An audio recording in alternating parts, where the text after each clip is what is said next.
How to enable HDFC mobile banking? First of all, download the official HDFC Bank mobile banking app from the Google Play Store or Apple App Store depending on your device. Once the app is installed, open it on your phone.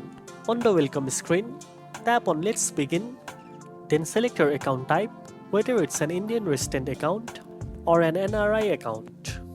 Next, enter your registered mobile number linked to your HDFC Bank account and tap Continue. You will receive an OTP on your registered mobile number. Enter the OTP to verify your number. After verification, create your MPIN for secure login.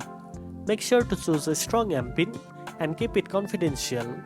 Once the MPIN is set, you can log in using it and start using the mobile banking services such as checking account balance, fund transfer, bill payments, and more.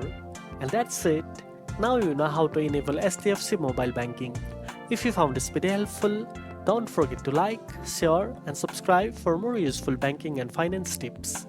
Thanks for watching, and I'll see you in the next one.